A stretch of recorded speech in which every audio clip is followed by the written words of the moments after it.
For the first 3 rounds of the fight, Overlin came out swinging with his dangerous left hook, aggressively attacking the champion.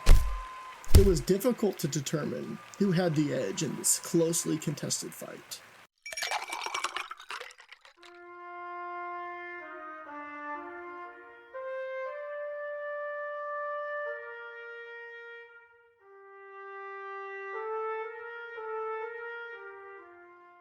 Hello everyone, and welcome to the second episode of the Whiskey and History podcast. I am your host, Zach Holmeyer, and welcome to our second episode today, which we're going to talk about the Ken Overlin boxing story. To kick off today's podcast, I'm going to try something a little different. Reading an advertisement about the whiskey I'm drinking is from the same time period as today's episode. I am drinking one of my least favorite drinks, which is Jack Daniel's whiskey. And the reason why I don't really care for this whiskey has too strong of a taste for me. Let's take a quick sip. Yeah, it's not one of my favorites, but it fits well with today's kind of story. Time to read about Jack Daniel's whiskey from a Springfield newspaper in 1962.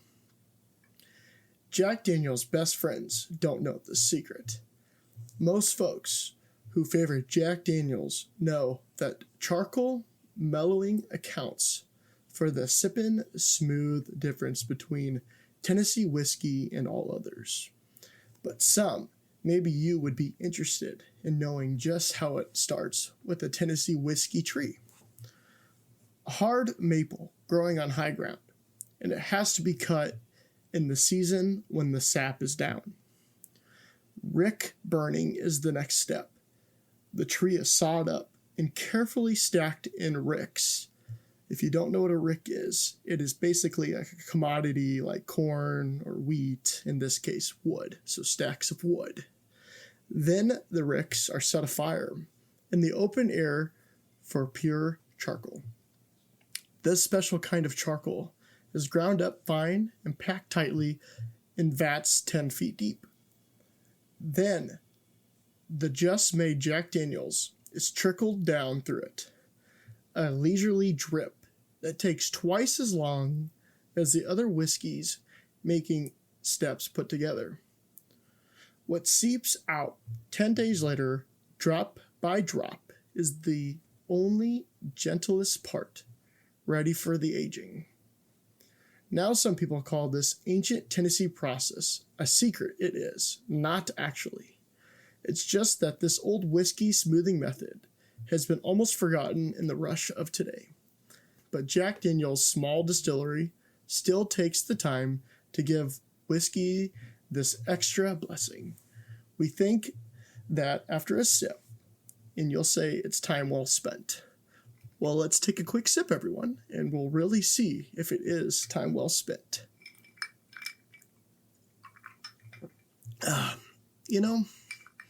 After a couple sips of me drinking it, it kind of does seem like it'll be time well spent, especially after you hear today's story. During the summer of 1910, Ken Overlin was born in Decatur, Illinois, to Irish parents. He was a tremendous athlete, playing in sports such as football and basketball. He joined the U.S. Navy in 1927. That is when his boxing career began. Many of Ken's early fights were in cities where his ship, the USS Tennessee, was stationed.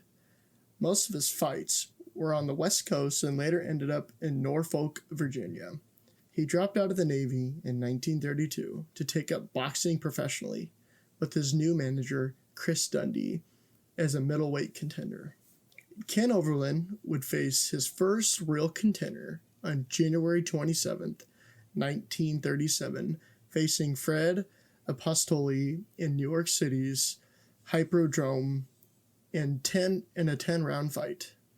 Apostoli was a 2-1 favorite going into the bout, but during the fight, Overlin was throwing left hooks to his face. By the end of the match, it was a mixed decision, with Overlin as the winner, since he showed great speed, mobility, and displaying greater defense skills than the older Apostoli throughout the fight. Later that year, Overlin would get his big break at his first title shot for middleweight champion against Freddie Steele in Seattle. Just a year prior, the sensational Steele had claimed the middleweight championship by beating Babe Risco. He also defended the title 3 times before meeting Overlin. For the first 3 rounds of the fight, Overlin came out swinging with his dangerous left hook, aggressively attacking the champion. It was difficult to determine who had the edge in this closely contested fight. The 4th round started, but 10 seconds into the round, Steele landed a left hook to Overlin, knocking him out. The fight was over, with the sensational Steele holding on to the title again. It seemed like the young fighter from Decatur, Illinois, did not have what it took to win it all. However, the brutal loss that Overlin faced did not stop him from his professional boxing career. The next couple years later, Overlin would win some fights, but also lose a couple too. It seemed the boxer was trying to get another chance at a title match, and on June 9th, 1939, Overlin faced off against Erich Seelig, a Jewish refugee from Germany. The fight was held at the Chicago Stadium, where Overlin was pecking away a snaky left hand, easily outboxing the invader in one of 3 10-round bouts. Seelig continually walked into Overlin, but neglected to punch while doing so. Meanwhile, Overlin slapped him around to his heart's content. He cut Seelig's left eye with a right-hand punch in the 6th round. Blood trickled from the cut until the end of the bout. Overlin dominated Seelig in a 10-round fight and was declared the winner. It was only a matter of time before he would get another chance at the title. In 1940, Overlin was rated one of the most improved boxers in the game. Had been beaten only once in 20 starts in the last 2 years. He'd finally get another chance at the middleweight champion since he last lost 3 years ago against Fred Apostoli. This time, there was a new champion on the throne named Seferino Garcia. Garcia was a new young fighter on the scene from Manila, located in the Philippines. He won his crown from Fred Apostoli in the opening show of Madison Square Garden just the year before. Garcia showed the most convincing display of power, hammering Apostoli into submission in just 7 rounds. Since then, Garcia has made 2 successful title defenses. He beat Glenn Lee in 13 rounds at Manila and later defended the title bid of Henry Armstrong, the welterweight king, in a draw at Los Angeles. On May 23, 1940, Garcia and Overlin were going to battle it out in a 15-round match at Madison Square Garden. Garcia was the favorite to win the fight with his dangerous right-hand punch. The critics believed that Overlin is a cutie type of boxer and will toss a lot around the ring with annoying and baffling left-hand punches at Garcia while staying out of the way of the Filipino's fatal right. Despite what the critics thought, Overlin was so confident in himself winning the fight that he wagered $400 that he would beat Garcia. The evening of the fight, in front of a crowd of 7,500 people in the garden, 2 men were about to go the distance in a 15-round fight. When the bell rang, Overlin came out throwing left jabs to Garcia's face, other jabs to the body, knocking Garcia down on the canvas. It did not take long for Garcia to bounce back up after just 1 second on the count. After the first round, it seemed that Overlin was going to be able to pull a quick victory for the title. Garcia managed to stay up and go the distance, and by the 14th round, he was loop-legged for a quick moment from a smashing left from Overlin. After the 15th round, Overlin was the decisive winner, showing no damage except a slightly scrambled ear, while Garcia came out with a big lump under one eye and a cut under the other. The befuddled Filipino kept his feared right cocked like a 6-gun, but Overlin was too sly to let him use it, wrote the papers. Overlin finally was able to claim the middleweight champion of the world over a well-fought match. He could not be more thrilled to defeat such a good fighter in such a long fight. Garcia's contract guaranteed him a rematch with Overlin within 90 days in case he dropped his title. Many wondered why he would want to expose himself again. To Ken's left is a mystery. Once Overlin was on top, it was time for him to defend his title. Even though Garcia had in his contract a rematch, that never ended up happening. In November of 1940, a youthful Steve Belosi, just at 21 years old, would face off against the veteran. It was another match for the ages, with the young Belosi knocking down Overlin with a terrific right in the 6th round in front of 1,300 people at the Garden. Overlin looked like a goner, but he was able to hop right back up without taking a count. Belosi knew that this was his chance to win the fight, so he hammered Overlin with at least 30 clean shots to the jaw. Overlin looked helpless in the ring, just trying to survive the round without going down again, and with about 30 seconds left of the round, Belosi suddenly ran out of steam. That was Belosi's last chance to knock Overlin out. After the 6th round finished, Overlin began to make the 21-year-old Belosi look like a young, inexperienced sap for many rounds. But Belosi did not give up or cease to be a dangerous threat in the ring. As late as the 12th round, he caught Overlin with a couple good clean hits that made him stagger. When it came to deciding who won the fight, the two judges voted for Overlin, but the referee believed that Belosi earned a draw. Once the verdict was announced, Overlin was the reigning champ. The crowd of 13,000 began booing the verdict for a good 5 minutes. The promoter of the fight, Mike Jacobs, liked Belosi's fight so well that he crowded into his dressing room to offer him another shot at Overlin. Of course, Belosi was more than willing to accept another shot at the title. There would be another rematch between Overlin and Belosi, but the second go-around would be a dominating win from Overlin. Overlin was able to defend his title twice, and it seemed that he would finally reach his demise against another young fighter, Billy Seuss. It was another close fight in a smoke-filled Madison Square Garden, once again, with both fighters throwing explosive punches. It seemed that Overlin had the edge, with his experience of being able to dodge most of the punches that Seuss swung at him. After 7 rounds, it seemed that Overlin was going to be able to defend his title once again. But Seuss began fighting desperately to capture the next several rounds. It was another split decision, with the ring judges giving Seuss the win by 1.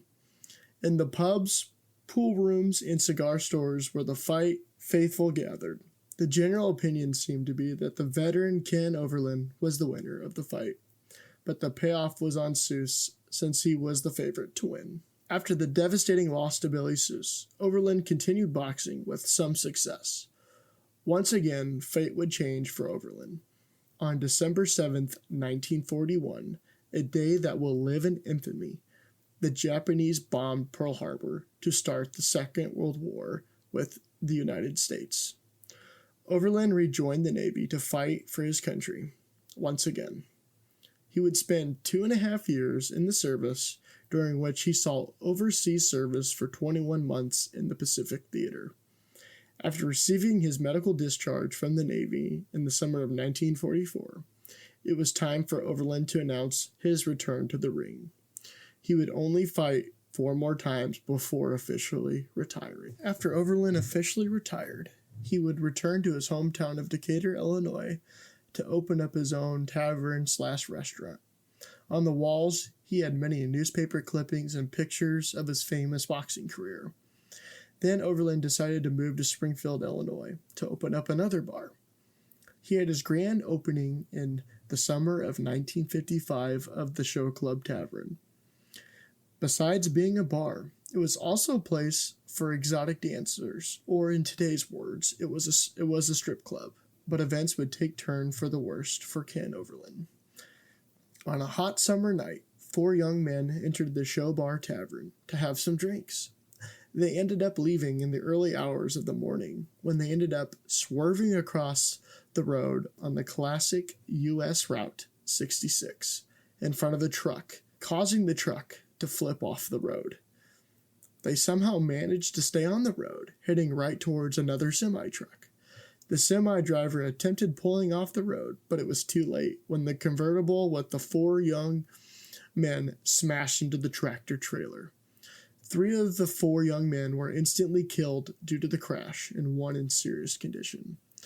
The 3 men that were killed were Gerald Downey, 18, John Stapleton, 18, and Edward Gangan, 19, and all of them served in the U.S. Navy. William Young, 18, who was driving the convertible, was in serious condition. The coroner talked with the young man at St. John's Hospital, where he said Young told him that he was the driver and that he and his companions had been drinking at the show bar. The state's attorney said he took steps to immediately close the tavern for selling youth liquor illegally. But the interesting part is that the state's attorney could not close the tavern due to a recent state law that was passed by Governor William G. Stratton prohibits the closing of a tavern where liquor has allegedly been sold to minors without first holding a hearing before the County Liquor Commission, and requires 3 days' notice to be given to the tavern keeper before the hearing can be held. It looks like Overlin caught a small break in such a horrific event that occurred. The state's attorney immediately contacted the Sangamon County Liquor Commission at once, arranging a hearing saying it had not been for the purchase of liquor at this tavern. This accident perhaps would have never have had happen, and the lives of 3 people would have been saved. The bodies of these 3 young men were taken to Staub Funeral Home for services. The sheriff told Overlin that he had better clean up the establishment, run a clean show, and keep it clean, or the club will be padlocked. Overlin promised the sheriff that he was trying to run a clean business, and if he had any more trouble that he would call him personally. Waiting for an official hearing date over the 3 miners killed, Overlin himself was arrested on August 12th, just a month later, where he got into an altercation with a current employee, Dallas Score, at the front door at the Show Bar Tavern. He was arrested on the charge of threats to kill Gore. Apparently, Overlin pulled a pistol on Gore and threatened to shoot him dead. Overlin accused Gore of trying to break into the bar to steal money. Gore was also arrested on charges of attempted burglary. Both men ended up being released shortly after. It seemed that Overlin was not doing a very good job of following the sheriff's orders of keeping the club clean if he himself is getting arrested for threatening someone else's life with a pistol. Well, on those thoughts, let's take another quick drink. Just before the hearing, Overlin quit his job as the manager of the club/bar. August 30th, the Sangamon County Liquor Commission held its official hearing on the fate of Overlin's Show Bar Tavern. The state's attorney was prepared to take the place down with 4 former employees to testify against the tavern. Mrs. Davis testified that she is 17 years old and employed as the maid at the bar. She said that on many occasions Overlin sold her vodka and beer and that she paid for it herself. She also testified that Overlin sold liquor to customers already intoxicated, and some of them had to be carried out. She saw many girls soliciting drinks from customers and were served water or ginger ale as champagne, while the customer was charged for champagne. She also witnessed several fights, although there wouldn't be much of a fight because Ken Overlin would hit one of them hard and mess their face up good. Davis and the other 3 employees told of an incident in which Overlin ground a cigar into an elderly man's ear during a dispute. Dallas Score, the one that was formerly arrested with Ken, tells the story of the morning showing up at the club to find it locked and was walking back to his car when Overlin jumped from another car and asked where he was going. Overlin pulled 2 pistols out, telling him he was going in whether I like it or not.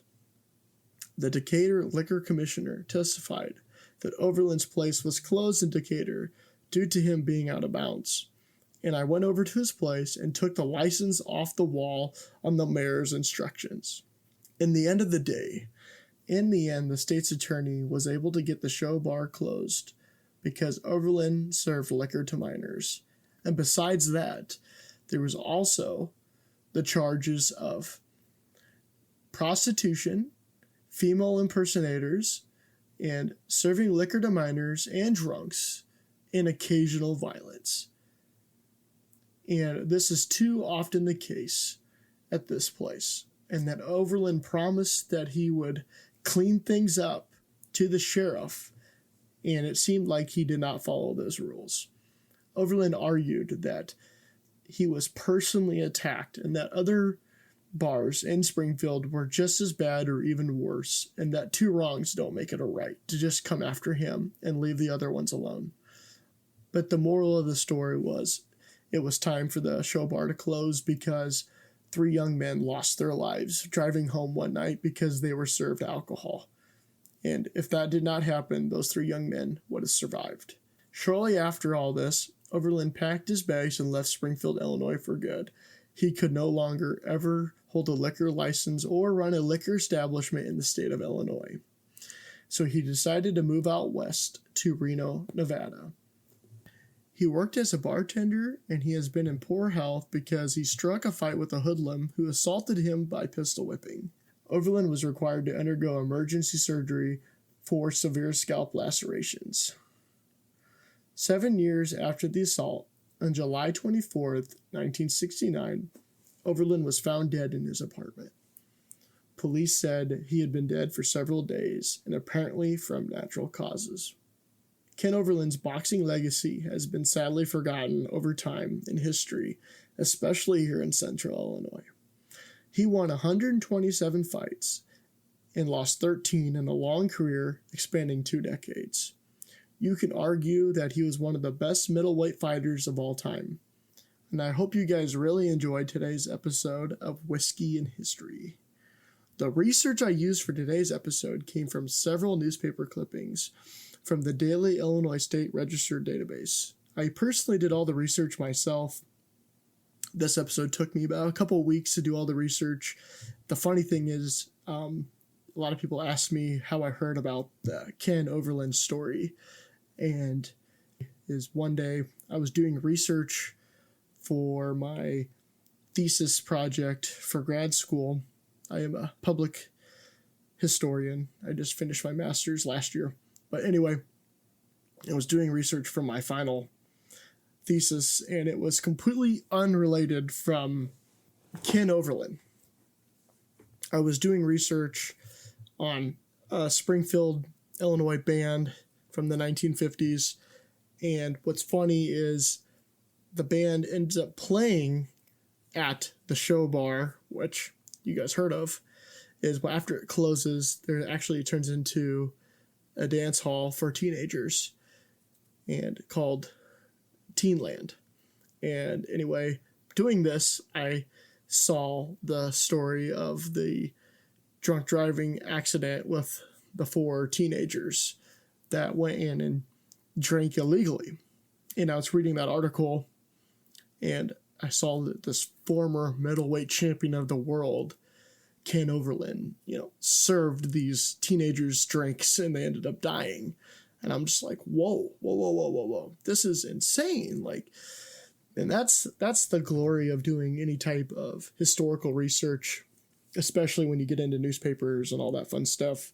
You do some research, then all of a sudden you see something that's completely unrelated and you start reading about it, and all of a sudden you're down this very, very deep rabbit hole. And that's where I was, and I kept looking into this guy. I looked him up, did some further research, and it's like, wow, this is a pretty crazy story. I didn't even know anything about his boxing career. I was just reading about him after he retired and running this bar, or slash, strip club. And I thought it was absolutely fascinating. And so I saved that article from over 2 years ago now, and I've always kept it. And I never knew what I was really going to do with it. And so I decided, this would be a really fun episode to talk about. a former middleweight champion of the world, someone that has been forgotten, you can argue, in history, especially Illinois and Central Illinois history. And I thought this was a very fascinating story. And I really hope you guys enjoyed the story as much as I did. And don't forget, guys, to follow me on social media at the Whiskey and History Podcast. I will put a link down in the description where I'll post images of Ken Overlin and him in his title match of Garcia. Pretty cool images that I screenshotted from the newspaper archives that you guys can actually see who these people were. And make sure you turn on notifications so you can be ready for the next episode. Thanks for listening.